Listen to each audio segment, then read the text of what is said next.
Hello दोस्तों, नमस्कार। जय जिनेंद्र। मैं आपका दोस्त कवि शरद अजमेरा वकील आज लेकर आया हूँ एक नई कहानी जिसका शीर्षक है महाराजा श्रेणिक चरित्र। यह मेरा प्रयास आपको कैसा लगा कमेंट कर बता दें। वीडियो लाइक और सब्सक्राइब करें। धन्यवाद। यहाँ श्रेणिक चरित्र के अनुसार राजा श्रेणिक का संक्षिप्त परिचय दिया जा रहा है।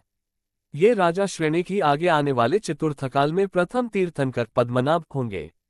कथा इस प्रकार है। राजा श्रेणिक बौद्ध धर्मी बन गए थे एवं रानी चेलना जैन धर्मावलंबी थी। इस निमित्त से राजा श्रेणिक हमेशा बौद्ध गुरुओं की प्रशंसा करते हुए रानी को बौद्ध धर्मी बनाना चाहते थे और रानी चेलना अपने पति राजा श्रेणिक को जैन धर्मी बनाना चाहती थी। इस विषय में अनेक संघर्ष के प्रसंग श्रेणिक चरित्र में वर्णित हैं। यहाँ संक्षेप में एक प्रसंग दिखाया जा रहा है। एक दिन राजा ने कहा, हे देवी, हमारे गुरु महाराज जब ध्यान का अवलंबन करते हैं तब वे अपनी आत्मा को बुद्ध भवन में ले जाते हैं और वहां सुख में मग्न हो जाते हैं। ये सुनकर रानी ने कहा, तो महाराज उनका वह अविचल ध्यान एक बार नगर के बाहर मुझे दिखलाइए। यदि वह सच्चा ध्यान होगा तो मैं आपके धर्म को उसी समय स्वीकार कर लूंगी। तब उस नगर के बाहर मंडप में वे सब साधु वायुधारण प्राणायाम करके बैठ गए और वहां राजा रानी चेलिनी को लेकर उनके दर्शनों को गया। वहां रानी चेलिनी ने एक सखी के द्वारा उस मंडप में आग लगवा दी और आप तमाशा देखने लगी। आग के प्रज्वलित होते ही देखा कि वे सब के सब साधु उस मंडप में से निकलकर भाग खड़े हुए। ये देख राजा रानी पर अतिशय कुपित हुआ और बोला, यदि भक्ति नहीं थी तो क्या उनको मारने का प्रयत्न करना तुम्हें उचित था। रानी ने कहा, महाराज एक कथा सुनिए। वत्सदेश में एक कौशाम्बी नाम की नगरी है। वहां के राजा का नाम वसुपाल और रानी का यशस्विनी था। नगरी में दो सेठ अधिक प्रसिद्ध थे, एक सागरदत्त और दूसरा समुद्रदत्त। सागरदत्त की स्त्री का नाम वसुमती और समुद्रदत्त की स्त्री का नाम सागरदत्ता था। एक बार सागरदत्त और समुद्रदत्त ये दोनों सेठ परस्पर स्नेह बढ़ाने के लिए इस प्रकार वचनबद्ध हो गए कि हम दोनों के पुत्र पुत्रियों का विवाह जब होगा तब परस्पर ही होगा। कुछ काल बीतने पर सागरदत्त और वसुमती के एक सर्प पुत्र उत्पन्न हुआ जिसका नाम वसुमित्र रखा और दूसरे समुद्रदत्त सेठ के नागदत्ता नाम की कन्या हुई। प्रतिज्ञानुसार विवाह योग्य होने पर दोनों सेठों ने उन दोनों का विवाह कर दिया। नागदत्ता यौवनवती हुई। उसे देखकर एक दिन उसकी माता सागरदत्ता रोने लगी कि हाय, मेरी पुत्री को वैसा वर मिला। माता को रोती देख पुत्री ने पूछा, माँ तू क्यों रोती है। माता ने कहा, बेटी तेरे भाग्य को देखकर रोती हूँ। नागदत्ता बोली, नहीं, तुझे चिंता नहीं करनी चाहिए, मेरा भाग्य बुरा नहीं है। मेरा पति दिन को तो सर्प बनकर पिटारे में रहता है परंतु रात्रि को दिव्य पुरुष होकर मेरे साथ दिव्य भोगों को भोगता है। माता ने विस्मित होकर कहा कि यदि ऐसा है तो रात को भोगों को भोगता है। माता ने विस्मित होकर कहा कि यदि ऐसा है तो रात को उसके पिटारे में से निकलने पर वह पिटारा तू मुझे दे देना। पुत्री ने यह बात स्वीकार की और तदनुसार अवसर पाकर मां के हाथ में उसने वह पिटारा दे दिया। माता ने उसे पाकर तत्काल ही जला दिया और उसके जल जाने से वसुमित्र फिर सर्प न हो सका, मनुष्य रूप में ही रहने लगा। राजन, इसी प्रकार ये आपके गुरु महाराज भी जो कि ध्यान के बल से बुद्ध भवन में आनंद करते हैं, जल जाने से सदा के लिए वहां ठहर जावेंगे, ऐसा विचार कर मैंने यह आग लगवाई थी, अपराध क्षमा करें। ये तर्क सुनकर राजा अपने क्रोध को दबाकर और मन मसोस कर रह गया। एक दिन राजा शिकार खेलने के लिए जा रहा था कि मार्ग में यशोधर मुनि को तपस्या करते हुए देखकर उसे धर्मद्वेष उत्पन्न हुआ, इसलिए उसने क्रोधित होकर मुनिराज पर कुत्ते छोड़ दिए। परंतु जब देखा कि मुनि की तपस्या के प्रभाव से उन कुत्तों ने कुछ भी उपद्रव नहीं किया बल्कि नमस्कार करके वे उनके निकट बैठ गए, तब एक मरे हुए सांप को उठाकर उसने मुनिराज के गले में डाल दिया और साथ ही उन तीव्र कषाय जनित परिणामों से उसने 7वें नरक की आयु अपने गले में डाल ली। इसके पश्चात चौथे दिन रात्रि को जब एकांत में ये कथा राजा ने रानी चेलिनी को सुनाई तब उसने अतिशय दुखी होकर कहा, महाराज आपने ये बहुत बुरा कर्म किया, व्यर्थ ही आपने अपने हाथ से दुर्गति का मार्ग साफ किया। परम निर्गत मुनियों को उपसर्ग पहुंचाने के समान संसार में कोई दूसरा पाप नहीं है। राजा ने कहा, तो क्या वे जिनके गले में मैंने सांप डाला है उसको अलग करके वहां से नहीं जा सके होंगे। रानी ने कहा, वे महामुनि स्वयं ऐसा नहीं कर सकते। जब तक उनका उपसर्ग निवारण न होगा तब तक वे वहां ही अचल रहेंगे। यदि ऐसा है तो मैं अभी देखने को जाऊंगा। ऐसा कहकर राजा उठ खड़ा हुआ और अनेक दीपकों का प्रकाश कराकर सेवकों के साथ वहां गया। देखा, महामुनि जैसे कि तैसे तपस्या करते हुए अडोल खड़े हैं और सांप उनके गले में पड़ा है। उस समय राजा के हृदय में भक्ति उत्पन्न हुई, इसलिए उसने अपनी रानी सहित मुनिराज का उष्ण जल से शरीर स्वच्छ करके पूजा की और चरणों की सेवा करते हुए शेषरात्रि वहीं बिताई। सूर्योदय के समय प्रदक्षिणा करके रानी ने हाथ जोड़कर कहा, हे संसार समुद्र से पार लगाने वाले भगवान, उपसर्ग दूर हो गया है, हम लोगों पर अनुग्रह कृपा कीजिए। ये सुनकर मुनि ध्यानासन छोड़कर बैठ गए और नमस्कार के उत्तर में दोनों से बोले, तुम दोनों के धर्म की वृद्धि होवे। दोनों को इस प्रकार समान आशीर्वाद दिया। इस बात का राजा के चित्त पर बड़ा असर हुआ। वह सोचने लगा, अहो, मुनिराज के हृदय में वैसी अद्वितीय क्षमा है जो मुझ अपराधी में और अपनी परम भक्त रानी में कुछ भी भेद न रखकर एक रूप धर्मवृद्धि देते हैं। इनके चरणों पर तो अपना सिर काटकर चढ़ाना चाहिए। राजा ऐसा विचार कर ही रहा था कि उसे जानकर मुनिराज बोले, राजन, तूने बहुत बुरा विचार किया है, ऐसी अपघात की इच्छा तुझे नहीं करनी चाहिए। राजा आश्चर्ययुक्त होकर रानी से बोला, प्रिय मुनि महोदय ने मेरे मन की इस बात को वैसे जान लिया कि मेरी आत्मघात करने की इच्छा है। रानी ने कहा, महाराज, मन की बात का जान लेना तो मुनियों का एक साधारण कार्य है, आप तो इनसे अपने पूर्व जन्मों का भी वर्णन पूछ सकते हैं और उससे संतोष लाभ कर सकते हैं। राजा ने ये सुनकर बड़ी नम्रता से कहा, प्रभो, कृपा कर कहिए कि मैं पूर्व जन्म में कौन था। मुनिराज कहने लगे, इसी आर्यखंड के सूर्यकांत देश में प्रयत्नपुर नाम का एक नगर है। वहां के राजा का नाम मित्र था। मित्र के पुत्र सुमित्र और प्रधान के पुत्र सुषेण में बड़ी मित्रता थी। सुषेण सुमित्र को अपने साथ जलक्रीड़ा करने के लिए बड़े स्नेह से ले जाता था और एक बावड़ी में स्नान कराता था, परंतु इससे सुमित्र को बड़ा कष्ट होता था। कुछ दिनों बाद जब सुमित्र राजा हुआ, तब सुषेण उसके भय से भागकर तापस हो गया। एक दिन राजसभा में सुषेण को न देखकर सुमित्र ने पूछा कि सुषेण कहाँ है। तब लोगों ने कहा कि वह तापसी हो गया है। सुनकर राजा वहां गया जहां सुषेण था और उसके पांव पड़कर बोला, भाई, मेरा कोई अपराध हो तो क्षमा करो और अब इस वेश को छोड़ दो। परंतु जब सुषेण किसी प्रकार तपस्या छोड़ने को राजी नहीं हुआ, तब सुमित्र, यदि तप नहीं छोड़ते हो तो न सही, परंतु मेरे यहाँ आकर भिक्षा तो ग्रहण किया करो, ऐसा निवेदन करके अपने घर चला गया। सुषेण मासोपवास करके पारने के दिन उक्त प्रार्थना के अनुसार राजा के यहाँ भिक्षा मांगने के लिए गया, परंतु उस समय किसी कारण से राजा का चित्त स्थिर नहीं था। उसने तापसी को देखा नहीं, इसलिए उसे वापस लौट जाना पड़ा।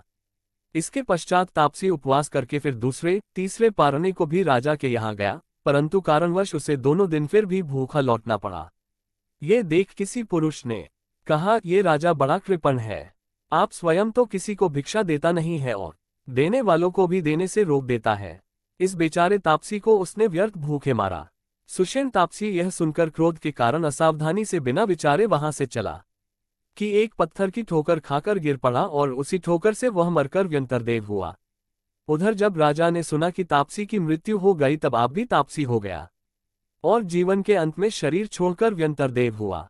फिर उस व्यंतर पर्याय को पूरी करके तू श्रेणिक राजा हुआ और वह सुषेण तापसी का जीव आगे तेरी इस महारानी से कुनिक नाम का पुत्र होगा।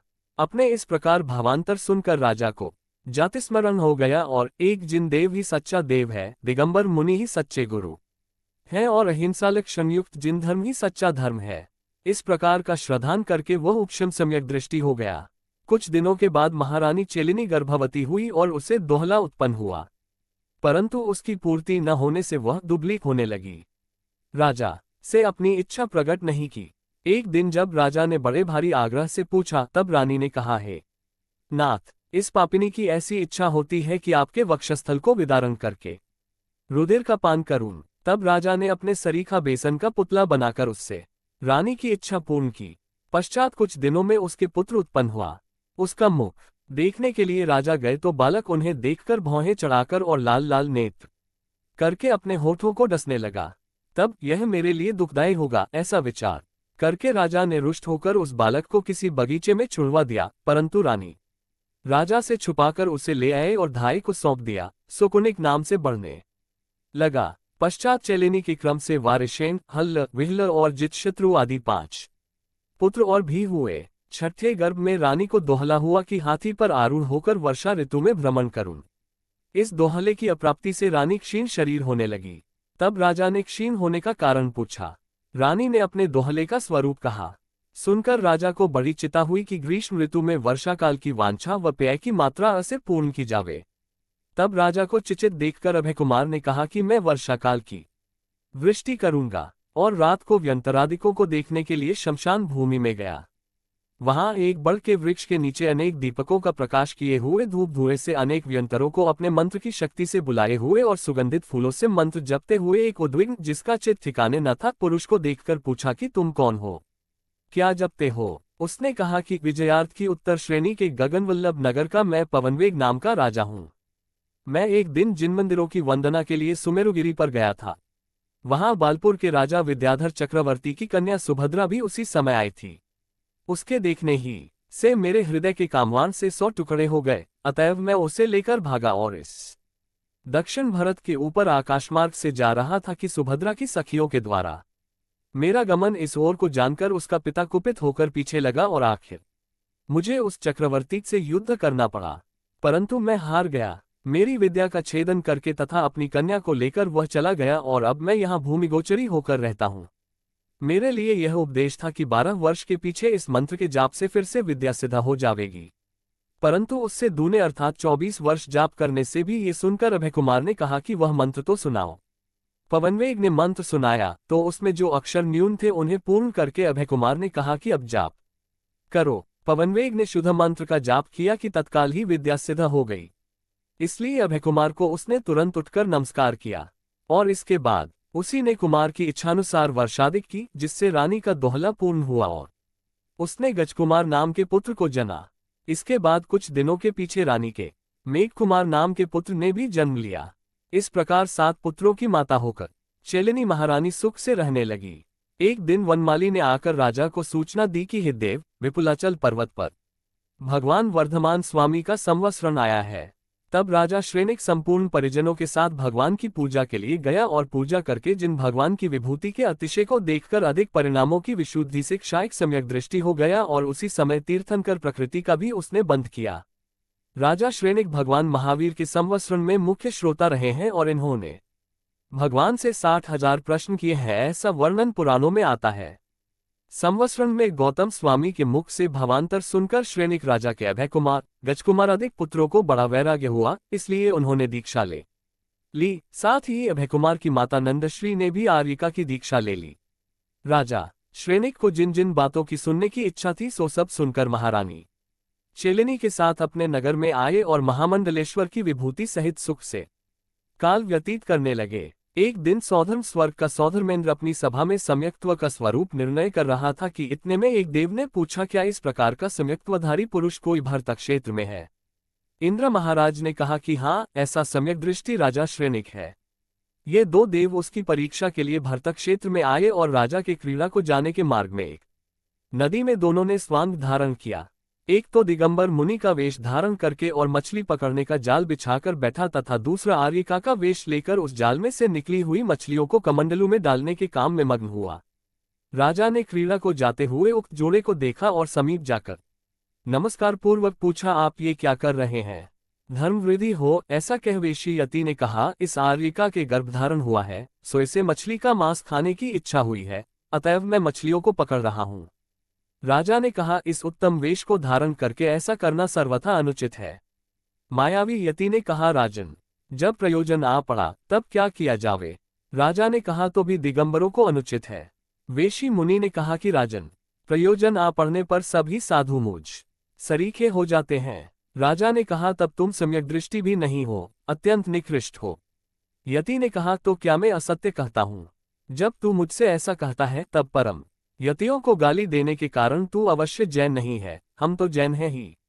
राजा ने कहा, सम्यक्त्व के संवेगादि लक्षणों के अभाव से तथा जैन मुनियों की अप्रभावना करने के कारण तुम वैसे जैनी कहला सकते हो। और सुनो, यदि तुम इस पवित्र वेश को धारण करके ऐसा करोगे तो तुम ही जानोगे। मायावी यति ने कहा, क्या करोगे। राजा ने कहा, दर्शनभ्रष्ट होने के कारण तुम दिगंबर मुनि नहीं हो सकते, इसलिए मैं तुम्हें गधे पर चढ़ाकर निकालूंगा। ऐसा कहकर उन दोनों को घर लाया। मंत्रियों ने देखकर राजा से पूछा, हे देव, ऐसे भ्रष्ट मुनियों के नमस्कार करने से क्या सम्यक दर्शन में अत्याचार का दूषण नहीं लगता। श्रेनिक ने कहा, ये वेशधारी जैन है, ऐसा जानकर मैंने नमस्कार किया था, इस कारण दर्शनातिचार नहीं हो सकता। हाँ, यदि मेरे चारित्र होता तो सचमुच में चारित्र में अत्याचार लगता।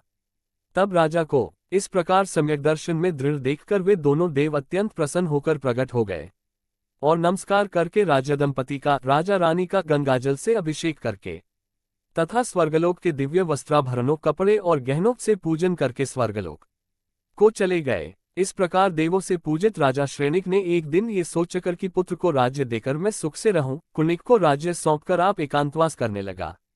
पर कुनिक ने उसके बदले में क्या किया, उसके पिता को श्रेणिक को भी लोहे के पिंजरे में वैद कर दिया। माता को बड़े आग्रह से बचाया, नहीं तो उसकी भी ऐसी ही दशा करता। पिंजरे में श्रेणिक को बिना नमक की कांजी और कोदो का भोजन मिलता था और ऊपर से पुत्र के कड़े वचन सुनना पड़ते थे।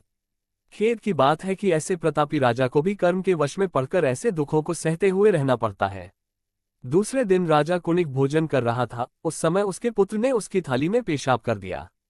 मोह के कारण राजा ने पुत्र पर कोप नहीं किया और थाली के भात को एक और करके खा लिया।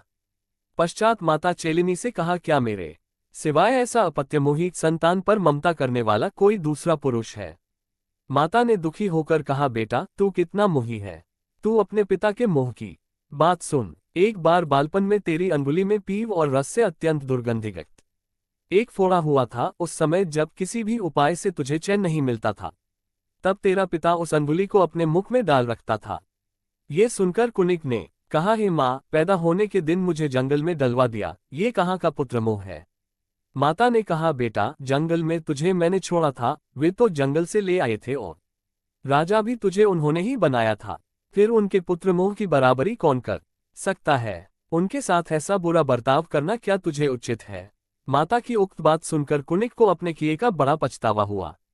वह अपनी निंदा करता हुआ पिता को पिंजरे से बंधन से छुड़ाने को चला, परंतु इसका फल बिल्कुल उल्टा ही हुआ।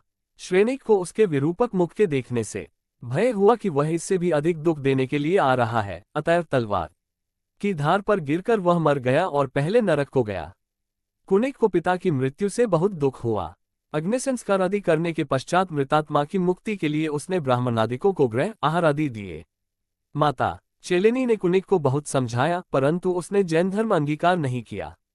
तब निराश होकर चेलिनी ने वर्धमान स्वामी के संवत्सरण में अपनी बहन चंदना नाम की आर्यिका के निकट दीक्षा ले ली और अंत में समाधि से शरीर छोड़कर स्वर्गलोक में देव हुई। अभयकुमार आदि मुनि तपस्या के अनुसार यथायोग्य गतियों को प्राप्त हुए। इस प्रकार राजा श्रेणिक ने 7वें नरक की आयु बांध करके भी जिन भगवान के दर्शन और पूजन से सम्यक्त्व को पाकर उससे तीर्थंकर पदवी का उपार्जन किया और 7वें नरक का बंध न्यून कम करके प्रथम नरक को ही पाया। आगामी काल में श्रेणिक इसी भरत क्षेत्र के महापद्म नामक प्रथम तीर्थंकर होंगे, तो फिर दर्शनपूर्वक चारित्र को धारण करने वाले अन्य भव्य जीव जिन पूजा से क्या त्रैलोक्यनाथ नहीं हो सकते, अवश्य होंगे। अतएव संपूर्ण सज्जनों को भगवान की पूजा करने में निरंतर तत्पर रहना चाहिए।